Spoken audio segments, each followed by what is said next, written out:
What's going on, guys? David Ote here, and today I wanted to talk about some of the more undervalued aspects of squatting, and really the top 5 undervalued aspects of squatting. When we think about going into squats with whatever modality you decide to choose, there's mainly the strength, hypertrophy, aesthetic aspect, power aspect that we think of, but there are a lot of extra features to squatting that we may actually be able to develop that we aren't necessarily paying attention to. And some of these things may be holding us back when it comes to squatting when we first get started. So it's important to address them and see how they can actually work with us. And in certain circumstances, we can make adjustments. So let's start off the list. Number 1, the main thing that we can actually adjust when it comes to squatting is ankle mobility and hip mobility.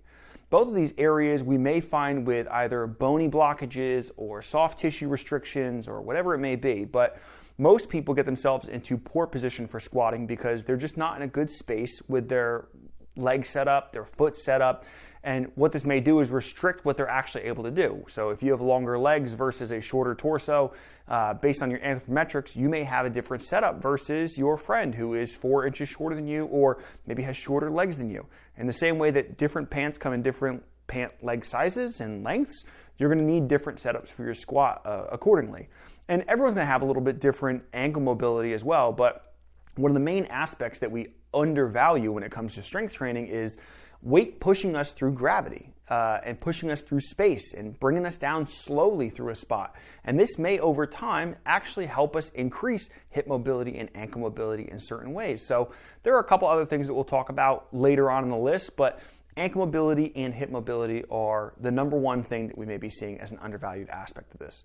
Number 2, and you may hear this a lot from the strength coach perspective, is core strength. And we're talking about core strength, not just abdominal strength from the front end, but your back extensors, all the muscles that are helping support your spinal column, they get a lot of work when it comes to strength training, specifically with squats.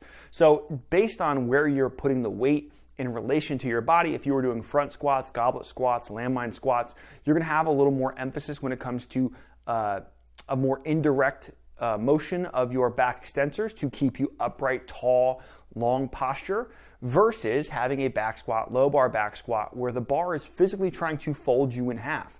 These are going to be some key things when it comes to your squatting because it's going to make you have to engage these muscles in a more appropriate way. And again, choosing different modalities may give you better options to increase or elevate the amount of core recruitment that you have, or decrease if you want to make sure that you're focusing on just leg strength, for example. So if you wanted to just eliminate core from it, you would do something like a leg press, which puts a little more pressure on the pelvis and lower back. But I would encourage that you do squats because it's going to emphasize the front side and back side of your entire core, which is a 360-degree aspect of that midsection. Imagine a core set or a tummy trainer, which don't really work.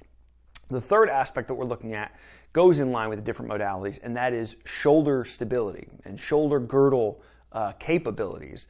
If you are doing landmine squats, front squat, if you're doing rack squats, double rack squats, whatever it may be, there is a highly engaged necessity for shoulder stability. And this can even get yourself to the point of your normal barbell back squat. If you don't have a good, stable shoulder girdle through that pattern, it's going to trickle down through the remainder of what you're actually using. So one of the indirect ways you're going to actually get better through this is increasing your shoulder stability through these squats by choosing different modalities such as landmine squats, goblet squats, rack squats, etc. The fourth thing, which tends to get overlooked, and it's getting more popularity now, is your breath control and your air control. And what I mean by that is your ability to actually maintain intra-abdominal pressure. So most coaches will use something called the Valsalva maneuver. When you inhale air into the body, you keep that closed container within your abdomen, your diaphragm protruding out generally right at the bottom of that rib cage, and you see a nice full midsection. That's going to help you when it comes to your squatting. And your breath control will get better by putting yourself underweight in a necessary area to actually employ this technique. But if you're not in struggling situations, if you're not in challenging spots, your body may not have to learn how to utilize it as well. So one of the nice things you can actually learn through this is air control, your breath work, maintaining it, holding stability through the diaphragm when you do that. Which will ultimately help you translate to other exercises where you may need to use those techniques. And the last thing is foot stability. Now, foot stability is going to come down to a couple of these features. If you have poor ankle mobility, you may not be able to use something of this nature, but I would always encourage using something like Vivo barefoot shoes or going barefoot or wearing socks, something that's going to allow you to learn how to grip the ground and use the muscles within your feet to get better stability from the ground up. Where your feet are is going to translate to how well you can actually squat. So if you have a hard time getting yourself into position, you're going to really challenge yourself more if you don't have this right setup. Now, for a lot of people, if you need extra mobility in this area, one of the ways you can do that is putting plates underneath the back of your feet. That'll increase the heel height, which allows a little more laxity through that posterior chain and will give you some better depth through your squat. There's nothing wrong with that. But as you get through your progressions of squatting, you're going to actually learn how to better grip the ground and grab the ground through your squats, as long as you're paying attention to what you're doing on a moment-by-moment basis.